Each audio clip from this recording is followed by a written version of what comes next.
Oi, eu sou a Adri. E eu sou a Marie, e hoje a gente não tá aqui pra falar de tutorial de maquiagem, de tutorial de cabelo E nem de comprinhas. Essa semana a gente pediu pra vocês mandarem perguntas no nosso Twitter sobre a reforma psiquiátrica, com a hashtag #SoltaOsLouco. E a gente teve muita pergunta, muita procura, então a gente selecionou as melhores e mais informativas para vocês. Vamos começar. O @Dr. Pinel perguntou: como começou essa reforma? Mandem um beijo para mim. Um beijo! Então, essa reforma começou na metade do século XX, lá na Itália, com o Franco Basaglia. Mas ela foi criando força pelo mundo inteiro, e principalmente no Brasil, que começou assim quando 3 médicos que trabalhavam em um desses hospitais, decidiram reclamar sobre as condições que estavam acontecendo com eles, que era muito precária, as condições de quem estava lá dentro era precária, então eles escreveram tudo num livro, lá no livro do hospital, para levar isso a público. Isso mesmo. A próxima pergunta é da @SomosTodosLoucos, da vovó Nise. Ela disse: olá meninas, gostaria de saber por que essa reforma ocorreu.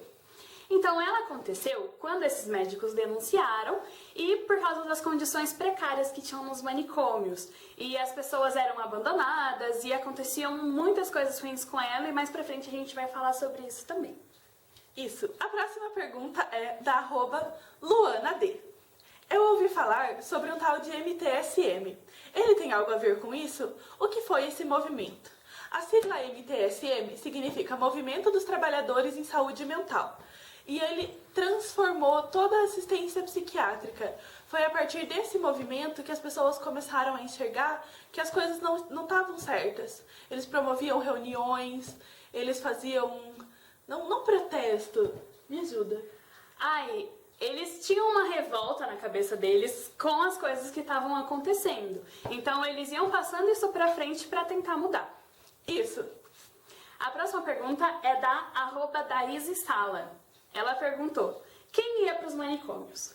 Então, para os manicômios iam homossexuais, meninas que perdiam a virgindade antes do casamento, adolescentes rebeldes, pessoas que estavam contra a política da época, ou seja, todo mundo que era socialmente inaceito ia para lá.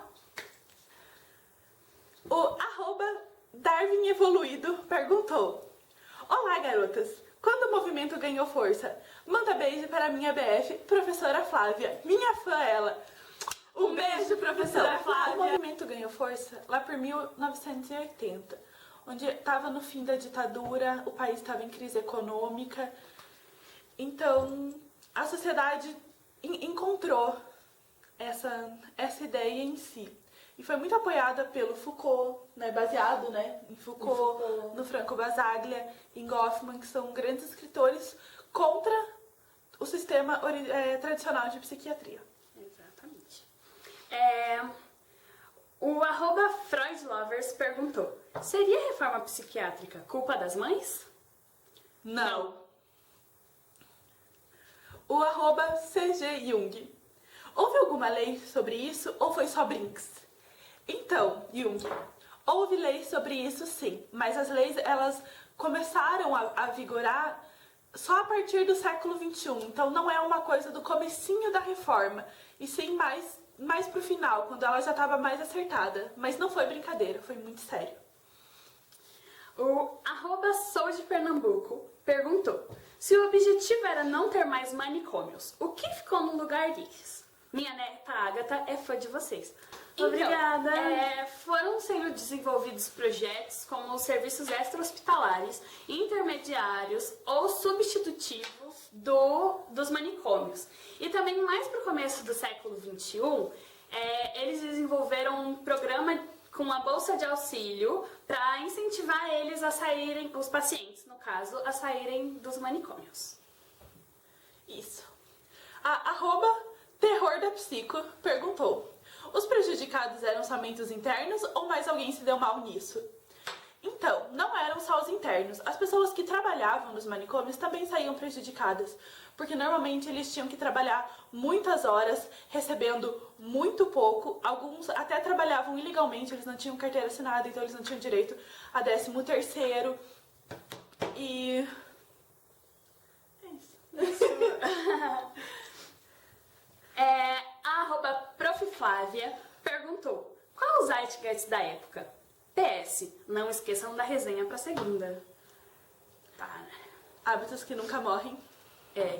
Então, naquela época, quando a reforma foi tomando força pra frente de 1980, estavam acontecendo os movimentos das diretas já, e depois Tancredo Neves foi eleito de forma indireta, mas depois ele morreu, e o vice-presidente dele assumiu e foi declarado o fim da ditadura militar.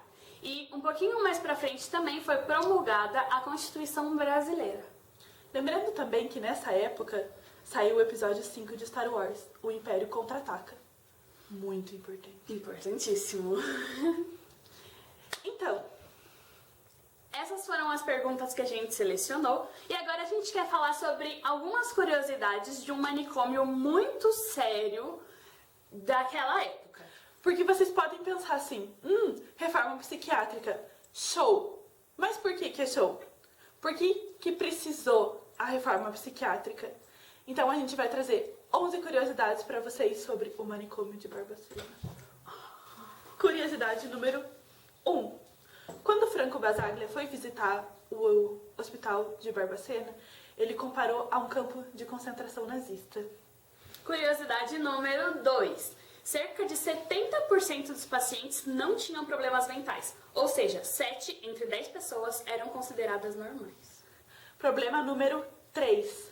Na época, isso nunca foi questionado, o que acontecia lá, porque existia uma política eugenista de limpeza pelo Brasil inteiro. Então, as pessoas que não eram boas perante os olhos da sociedade, joga pra lá pra ninguém ver. Curiosidade número 4. Os corpos eram vendidos numa base de R$200 para faculdades de medicina mais próximas. Curiosidade número 5. Às vezes, eles tinham que beber água de esgoto ou até a própria urina, porque não era fornecido para eles. Curiosidade número 6. Estupros eram recorrentes, o que aumentava o número de mulheres grávidas, e eles doavam os bebês delas. Curiosidade número 7. Lobotomia e tratamento de choque sem anestesia aconteciam sempre. A carga que ia no tratamento de choque era tão grande que às vezes derrubava a rede elétrica toda de Barbacena. Curiosidade número 8. Esse manicômio ainda está funcionando, apesar do governo de Minas estar lutando para fechar. Curiosidade número 9. Existem pacientes que estão lá há mais de 40 anos. Curiosidade número 10. Ninguém nunca foi culpado pelas coisas que ocorriam lá. Curiosidade número 11. Em todos esses anos ocorreram mais de 60 mil mortes, ou seja, eram 60 mortes por semana, 700 mortes por ano. Então é por isso que a reforma psiquiátrica foi necessária, porque são pessoas e a gente não pode tratar pessoas como se elas não fossem nada. A gente agradece vocês terem assistido até aqui. Exato. Se vocês gostarem do vídeo, vocês curtam aqui embaixo E se inscreve aqui em cima. E não esqueçam de compartilhar com seus amigos, família, com todo mundo. Um beijo. Até a próxima. Tá. Maria, foca.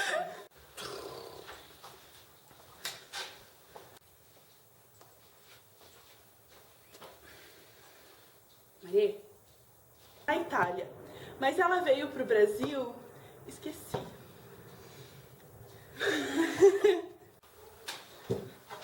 Oi! Olá, eu sou a Adri. E eu sou...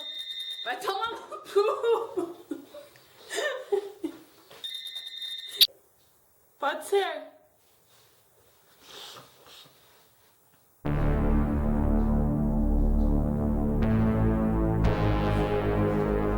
Tá gravando até agora? Porque as condições de trabalho, falo porque... Será que dá, tipo, pra editar, tirar essa parte e eu continuar falando? Não é?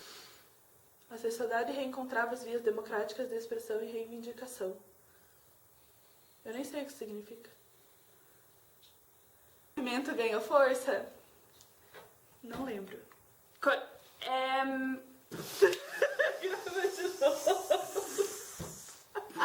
Opa! Deu nó.